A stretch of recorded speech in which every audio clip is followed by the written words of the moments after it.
Okay, so this is Amy Lujan with the Juneau Gastineau Rotary. We're here on the 24th of June, 2021, and we're pleased to welcome our very own club member, Corey Wall, who's going to talk about the local Centennial Hall Civic and Arts Center expansion project. So take it away, Corey. Thank you. Great. And can you see my screen there, Amy? Yes, Look we good? can. Okay, great. Yeah, thank you. So this is a joint project that Jensen Orbital Wall Architects is doing with Northwind Architects, and together with, we're working for CBJ. And so I want to start this off with a prologue and just say we are in the middle of this project, towards the end, but the project is ongoing. The Rotary had an open slot, and Amy asked me to do this presentation. I thought it would be helpful to kind of get some feedback in the middle of this project, but because it's not done, this is going to feel like an incomplete presentation.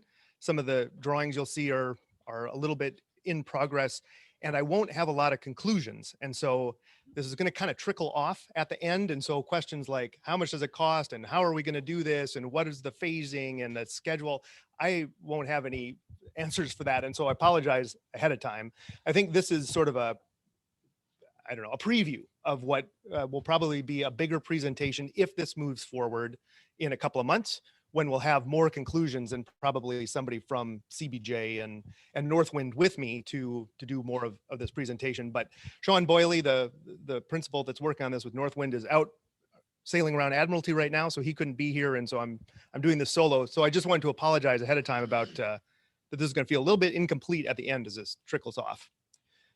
But thank you for the opportunity to give the presentation. So I'm a principal with Jensen Orbital Wall Architects. I've been a principal there for about 2.5 years after buying out Joanne Lott, because it used to be Jensen Orbital Lott, and now it's Jensen Orbital Wall. And that firm, managing that along with two other primary partners, Wayne Jensen and Tony Yorba, it's the oldest continuing operating architectural firm in Alaska. The firm started in 1935. So we've done buildings across the state. A lot of the older buildings that you know about are ours, like the two huge concrete buildings in Whittier, right, that everybody lives in. That was our firm. We did the city museum, stuff like that, all over town. We've historic buildings. You should see our basement archives. It's full of really interesting stuff. But one of the projects that we worked on was Centennial Hall. So in 1983, this building was designed by Wayne Jensen, the kind of senior partner over at the firm right now, together with John Graham as Down South architect. And so this was the convention center was built, and you can even see, it's hard to see in this rendering, but didn't have the last ballroom. It's kind of missing over there on the side. And so it was this rendering, they added that as a change order because the prices came in really well. But that project, we have worked on every phase and every modification to that building since it was built in 1983. So Jensen Orbital Wall was hired after the bond, you may remember, I think about 1.5 years in October, to renovate this building. So we got involved with the idea that it would be, I don't know, a $7-ish million project to do a renovation of the building. Inside, new AV systems, all new mechanical systems, new electrical systems, new finishes, and maybe a little bit of an architectural addition somewhere. That the scope of that was kind of undefined. But we started that project about 1.5 years ago, and then COVID hit and everything slowed down. But the scope of that was a little bit undefined. Meanwhile, and actually prior to this, Northwind had been working, and I think everybody has heard about this project for years. These drawings are actually from 2016. They had been working with the community to design a new performing arts center, the new Juneau Arts and Cultural Center, to replace the Armory right next to Centennial Hall.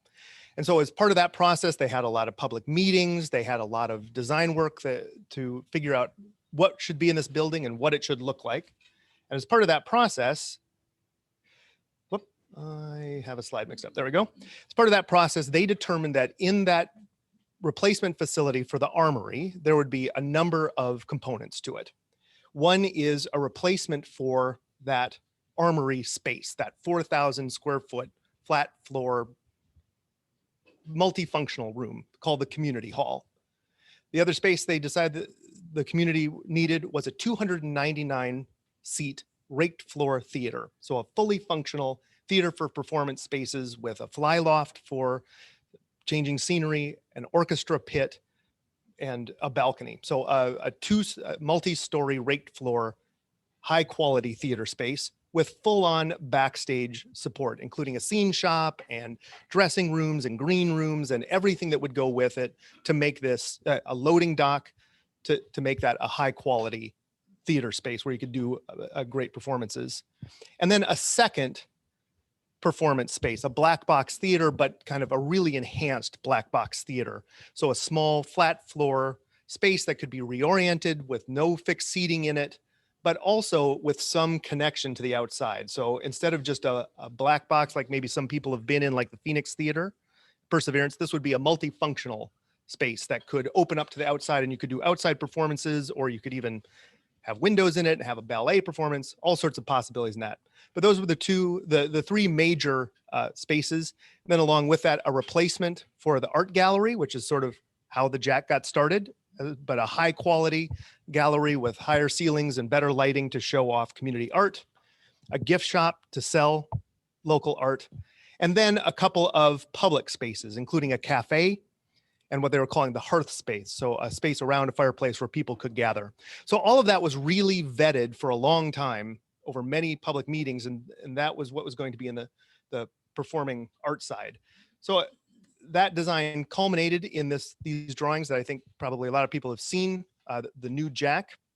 The idea was that was going to be, this is Centennial Hall here, this mass, and then it was going to be a separate standalone building replacing the armory over on the far end of the site. So this is Whittier right here. We're sitting about over here, but it was a standalone building. And that went also to a bond.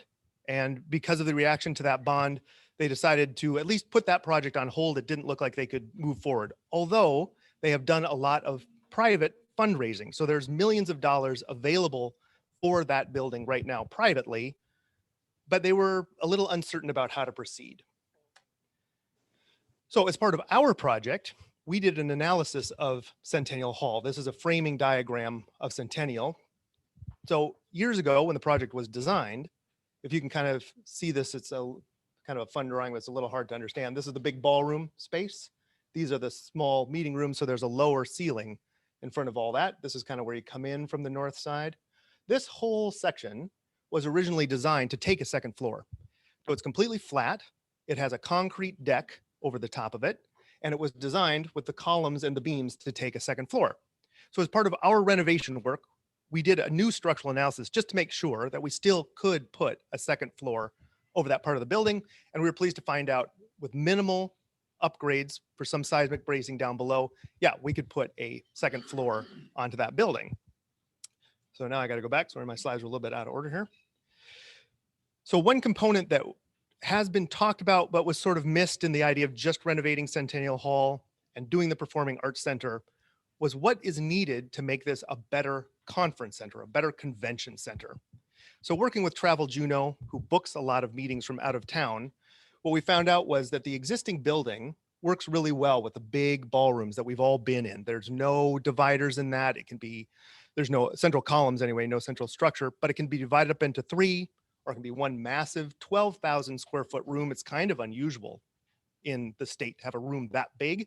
And so a lot of functionality with that, but it's a 12,000 square foot room in a 36,000 square foot building. So if that room is full, and I think we've all experienced this, there's no other place for that many people to go. So you can be crammed into the lobby before they open the doors to that ballroom, or there's a couple of meeting rooms of weird sizes off to the sides. And so if the big ballroom is full of a conference, full of people, and those people need to take a lunch break, or they want to go and break out into other meeting rooms, they really can't in this building.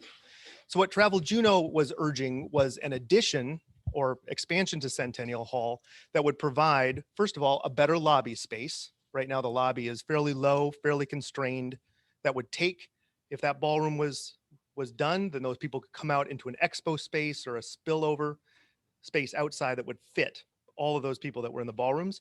And then a number of equal sized meeting rooms. They would like 6,000 square foot meeting rooms so that they could have breakout sessions for everybody in the ballroom, ideally. Then they felt like they could really start selling this space as a competitor for meetings around the state, and it could be a revenue generator. So these are some initial ideas that I think actually James probably worked on years ago about how to maybe provide some linkage between the two buildings if they were on opposite parts of the site, and provide some of that meeting room and enhanced lobby space between the buildings. So that was sort of in the air. We need these components, this performing arts, we need more meeting room spaces, and we can renovate Centennial Hall. So after we did that analysis, we were asked to do a quick rapid fire, actually over the 4th of July weekend last year, proof of concept, just to see what if we did this all in one building? Could we get everything we needed in one building? So we did a couple of quick sketches, enough to say, yeah, I think there's maybe a possibility about turning this into one new big building that meets all of these needs. So CBJ came out with a request for a team to do a proof of concept conceptual design of this, along with a cost estimate to figure out how it moved forward.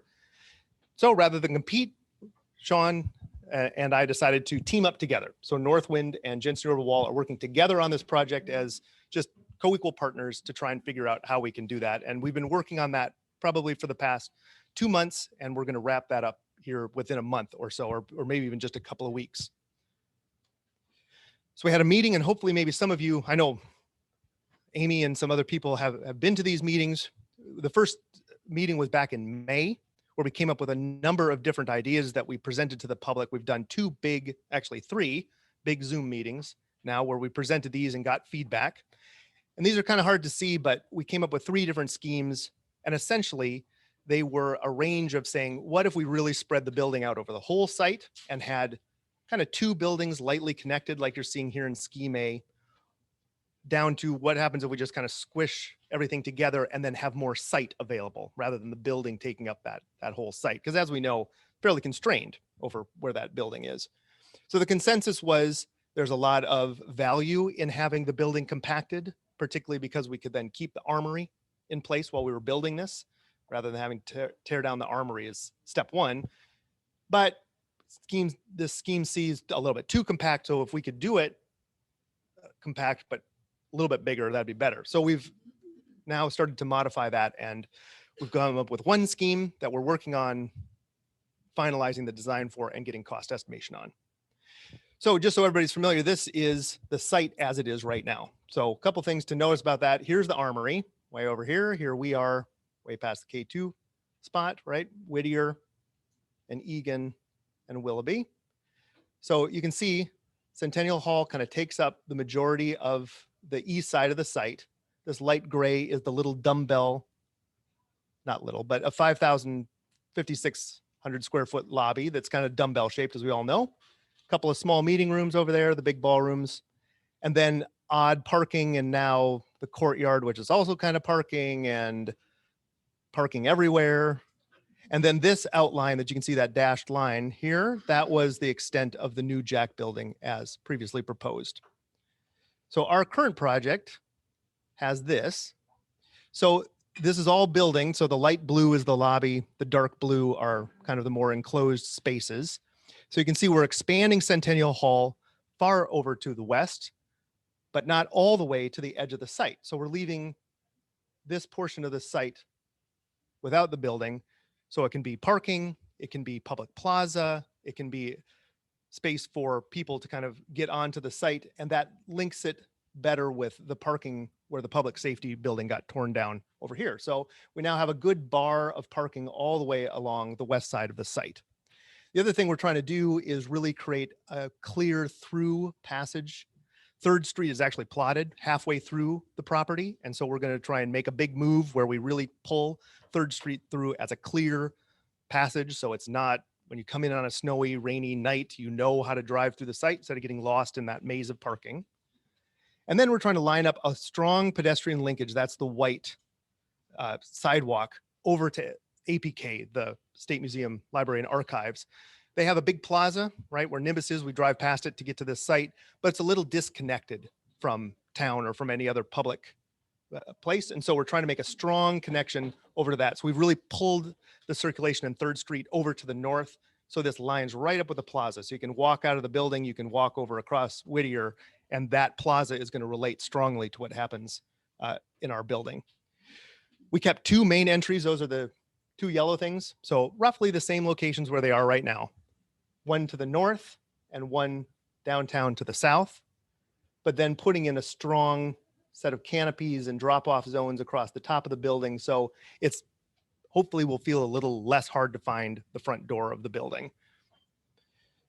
And then we've created this nice big plaza and patio out to the west of the building and facing southwest. So the building is sort of embracing the south and west sides, so providing hopefully a nice sunny, warm spot for outdoor performances. Like I said, there's that event center, that second flat floor space that has an outdoor component to it. So we could have outdoor performances right here on the patio, and that links through. So there'll be a connection out of the lobby to that space, but it's not a main entry. So we're trying to keep the two entries kind of an axis with each other through that lobby, and so it's easier to control.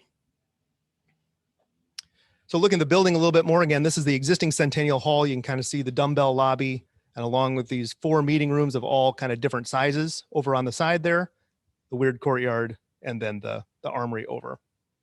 So the first floor of the building, what we've done now is created this large lobby space in the middle. So when you come into the north entry, you're going to come, from the parking or the drop off.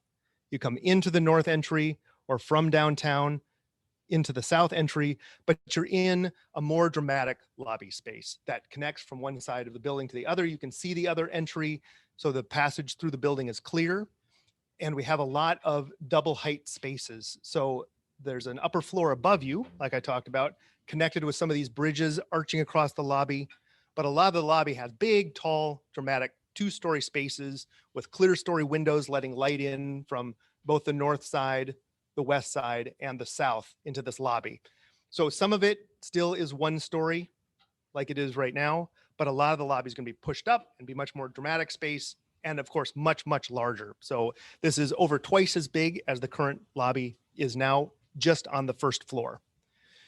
So that lobby then connects the sort of the conference center side on the east side of the building. So the ballrooms, same configuration that we have now, although we're protecting them a little bit with sound block vestibules and some storage rooms. So you don't just have doors opening straight into the lobby. You've got 2 sets of doors going into the ballrooms.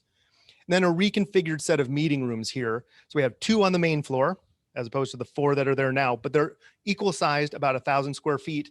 And then a small little gathering space where you could have your front tables, or during Folk Fest, this is where the cello circle is, or whatever, in front of those meeting rooms. So this side of the building still operates sort of as the convention and meeting center side, still with the big kitchen and the big bathrooms. We're not touching any of that stuff, all of that operating with the service corridor connecting all that still from behind.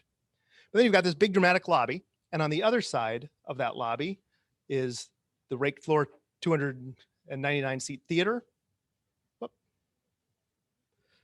the event center, the flat floor space, and the community hall, all operating off of this lobe of the lobby, together with another space where you could have hospitality or drinks set up for the theater spaces, that hearth that I talked around, gathering around the fireplace over on this side, all happening with that then nice west opening lobby out to the patio and the outdoor space happening there.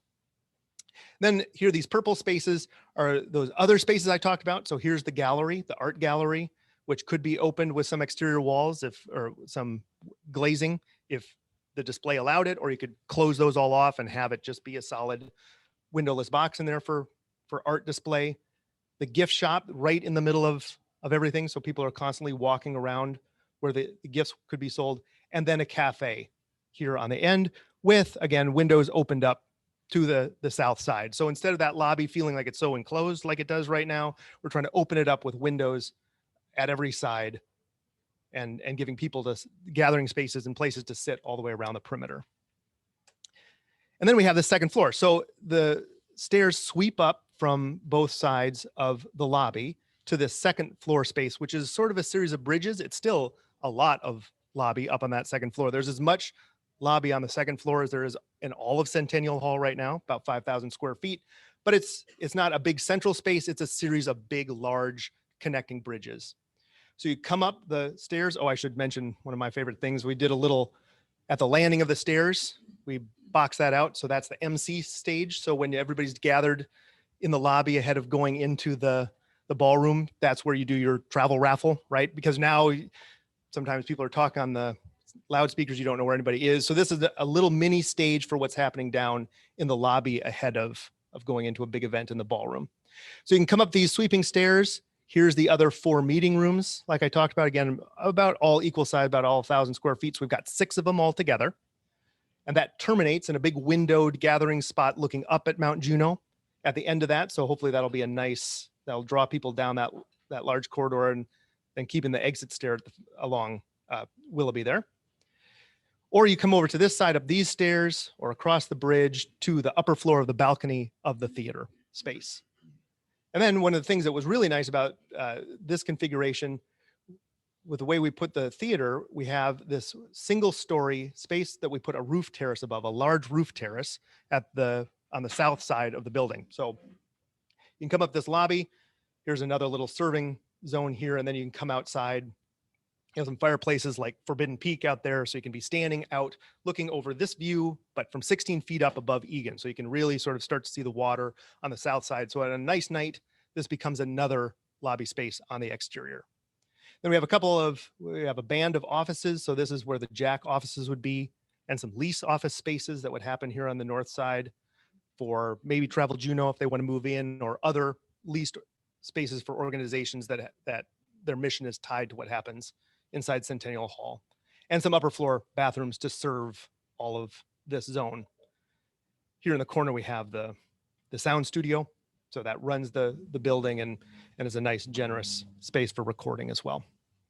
So as I said, this is still kind of a work in progress, but we have one rendering that we were in the process of developing. So this is fresh off the computer last night, and thanks to the team in Northwind for really cranking this out yesterday. What we're trying to do with this is looking down Egan at the corner of the building as you'd be driving towards downtown. So we have the big mass of the theater that we're trying to turn into big visual marker in the middle of the building. So it'll be clad in some interesting material, but you'll kind of see that it's tall because it has a fly loft. And so we're trying to celebrate that a little bit by making it a big visual thing in the middle of the building. This is the roof terrace. So it sort of peels back and becomes a canopy for the roof terrace up above. So people can be hanging out here or hang out under cover, but again, looking south. This is the community hall, we're making that kind of interesting with a parabola roof there. So it'll be double pitched with wood ceilings that you can kind of look at through the windows as sort of a welcoming lantern when you first come onto the site.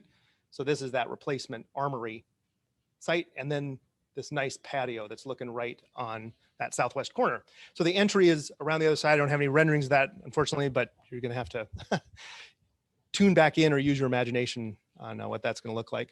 And then we're going to wrap the building in, it won't be wood, but it'll look like wood, the phenolic panels, and then that breaks into a screen as it goes farther down to try and turn this mass into feeling like one building. So one of our big goals is right now Centennial Hall has kind of a real look to it with all the 45-degree angles and the big tall ballroom. And so what we're planning on proposing is that this screen starts to wrap around the building and starts to hide maybe some of those 45s, which are hard to accommodate on the new side of the building, and start to tie the whole thing together. So we're really trying to make this feel like one facility, not 2 different eras or 2 completely unrelated buildings. And that kind of shows that move that way. So that's what I have, and I'm happy to take any questions. Like I said, this is where we are. So these plans and all of our narratives about how we think the building is going to be put together, the new mechanical systems, the new AV systems have gone off to the cost estimator. So right now we're getting costs for what it's going to take to build this. And then the process will be figuring out, okay, how do we afford this? Can we afford this? Who affords this? And what would the phasing be on this project? So there's political process going on right now. There's that cost estimation process, and we're finishing up the design, but that's going to be the next steps. So yes, ma'am. The parking appears to be less. No, sir. So the parking appears to be less, and it is a little bit less, although this was the most parking that we felt like we could get this option. So here we have I can go back to the sites.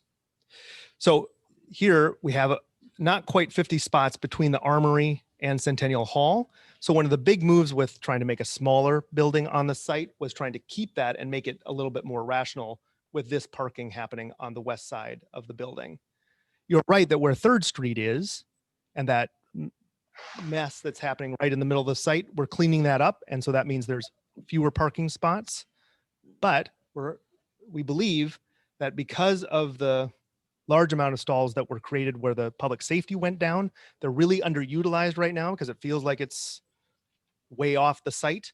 And so by trying to line those 2 parking spots up, we're hoping that that's going to feel more like you can use all of this band of parking, which is actually fairly significant for the building. So it's a little less, but it's the most of any of the options that were studied. Some of the other options had no parking on this portion of the site. And what we heard was, okay, some parking is necessary. And so we're trying to keep that. Yes. I think you mentioned there was a 299 seat theater, is that right? Yes. So the ballroom that's there now that, you know, we were discussing, is it acoustically going to be designed to hold larger groups in that to perform as opposed to the 299 seat theater, or I should say in addition to 299? So the question for people on Zoom was whether or not the ballrooms are going to be acoustically enhanced to handle larger performances. And so, yes, although that space is going to be configured exactly the same as it is right now. So we're spending a fair bit of money to comprehensively redo the AV systems in that room. So they will be better, but that room is still going to be shaped like it's shaped. So if people went to Nora Jones, I know there was a lot of comment about, you know, how that worked at that time. The AV will be, you know, the sound systems will be much, much better. And we're going to do new acoustic treatments around inside that room. That's part of the renovation that's, you know, already funded and is happening no matter what. But it's still not going to be, you know, it's not going to be a concert hall. Now, the 299 seat theater is going to be an amazing acoustic space. So that is designed completely with the idea of for chamber music and other voice performances. So that's going to be a high quality performance space. But so Corey, yes, hi Rosemary. hi. So this looks really intriguing, and thank you for all this good work. I have a couple questions. Could you give me a sense of how the community hall would be utilized? And I know that you're out to get the cost estimates right now, but is there a sense of who owns what here? Is this entirely owned by CBJ now? So yes, yeah. So the community hall is going to operate in the same way that the Armory space is. But if you could imagine that the Armory was now completely connected to the Centennial Hall lobby, right? So in events like Folk Fest, community hall will still be probably where you have the big dances and you have kind of Okay. other events, right? Or if it was public market, you could imagine that that would just be another large flat floor space. Another expansion for public market. Okay.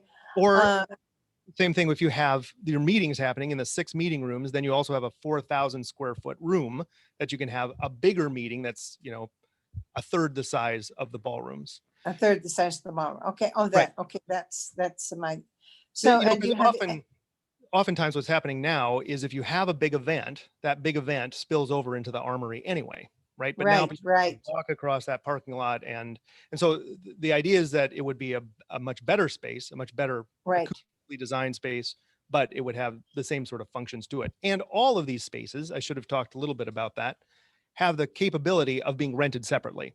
So we have the little business office with the coat area kind of enhanced. That's where that is now, along with a box office and another coats area across the way here. So you could have people coming just to an event in the theater or coming just to an event in community hall, or even just to one of the meeting rooms, or you could have an event that uses any combination of those. So we're trying to provide as much sort of front of house control, you know, front desk stuff, so the building could operate in all sorts of ways.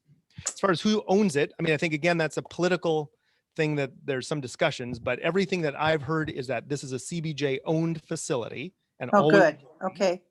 but it will be operated by the Juneau Arts and Humanities Council. So right now, the Arts and Humanities Council is operating Centennial Hall, and they're operating the Jack and have been, since the Jack became the Jack. But the Centennial Hall operations is fairly new, but it's been going very, very well. And so I think there's every indication that Arts and Humanities Council will continue to operate this now. And of course, it'll be easier when it's just one facility. That's one of the reasons that we had those offices on the second floor for Jack. Right. And I'm sure that the Convis Bureau would be really, this would be much easier to sell for conventions too. I can see that. The other question I have is the commercial kitchen that exists now in Centennial Hall going to be big enough to handle all of this? So we think so, if it's just one event. Again, the idea is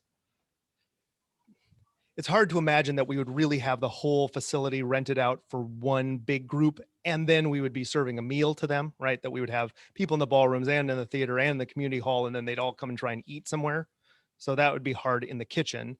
But as the building functions now, the kitchen is big enough to serve, 400, 500 people in the ballroom. Right. And we'll do that. We've also created a little catering spot. So it's not a full warming kitchen, but it's another sort of satellite area that will have countertops and some ability to take a different food event happening in the community hall. So we can serve it all out of the main kitchen if we have just one caterer, but we do have a little satellite facility if we're going to have two different caterers operating in the building for two different events. For two different events. So that sounds really good. Really good. Thank you for all your work on this. Yeah, for sure. Anybody else? Yeah. Hi, Annette. So it sounds like you're actually building the new Jack